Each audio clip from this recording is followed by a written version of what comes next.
নমস্কাৰ আজি মই সহজতে পোৱা বস্তু এটা বনাইছো কলডিল গাঁও অঞ্চলত খুব সহজে পোৱা যায় কাৰণ বহুতৰ ঘৰত কলগছ থাকে এইটো ষ্টাইলত আপোনালোকে খাইছে নাই নাজানো কিন্তু যদি খোৱা নাই প্লিজ এবাৰ বনাব খাবলৈ খুব ভাল হয় এইটো একদম মোৰ মাৰ ৰেচিপি হয় কলডিলটো ওপৰৰ অংশ উঠাই পিহনাত পিহি লৈছো পিহনাখনত কলডিল পিহুতে কলডিলৰ ৰং ফিক্স হৈ গৈছে কাৰণ কলডিলত আইৰন বহুত থাকে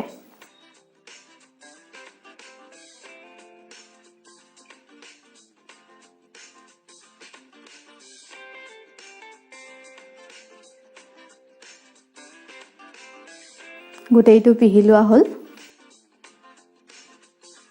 এয়া কেইটামান জালুক আৰু জিৰা তিয়াই ৰাখিছিলো এটা ব্লেন্ডাৰত নহৰু অলপ লৈছো আৰু মছলাখিনি যোগ কৰি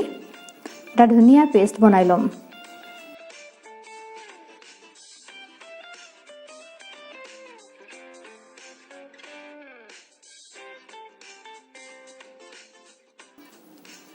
কেৰাহীত তেল গৰম কৰি পিয়াজ যোগ কৰিছো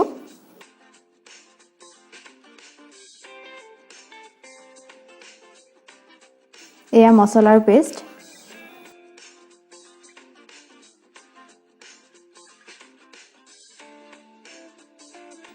এতিয়া এয়া ভালদৰে ভাজি লম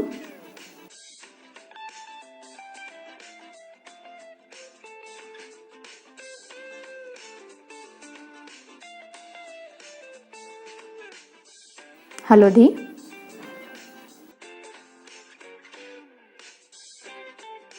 নিমখ যোগ কৰিছো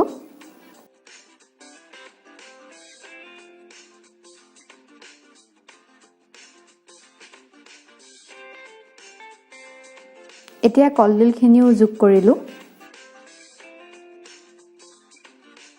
অলপ লৰাই দি 2 মুঠি মান মসুৰ দালি যোগ কৰিছো যদি এনেকৈ বনাই কোনো গমে নাপাব আপুনি কি ধৰণে বনাইছে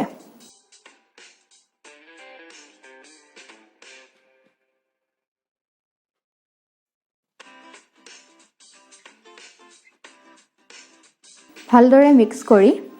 4-5 মিনিট মান লো ফ্লেমত ঢাকি থম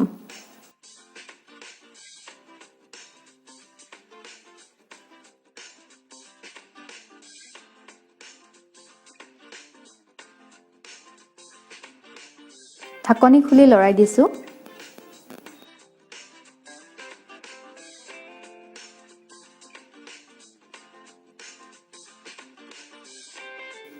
এতিয়া গৰম পানী যোগ কৰিছো পানী অলপ সৰহকৈ দিব লাগিব কাৰণ আঞ্জাখন সিজিব বাকি আছে সিজিবৰ বাবে 3-4 মিনিট মান ঢাকি ৰাখিম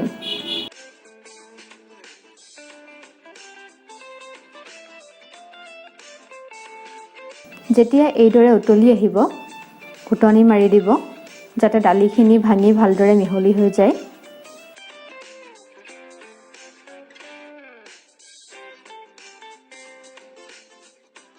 এতিয়া ভালদৰে উতলাব লাগিব আঞ্জাবোৰ সদায় ভালদৰে উতলালেহে খাবলৈ সোৱাদ হয়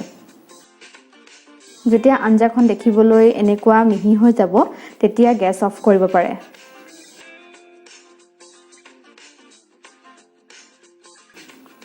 গেছ অফ কৰি মই 5 মিনিট মান ঢাকি ৰাখিছিলো এতিয়া কাঁহৰ বাটিত সাৰ্ভ কৰিম মই এইদৰে বহুত ভাল পাওঁ তৰকাৰীখনত আইৰন থাকে লগতে দালি দিয়াৰ বাবে প্ৰটিনো পোৱা যায় খাবলৈ খুব টেষ্টি হয় আৰু হেলদিও হয় স্পেশালি ছোৱালীবোৰেতো কলডিল খাবই লাগে যদি ভিডিওটো ভাল পালে লাইক শেয়াৰ কমেন্ট আৰু সাবস্ক্ৰাইব কৰিব নাপাহৰিব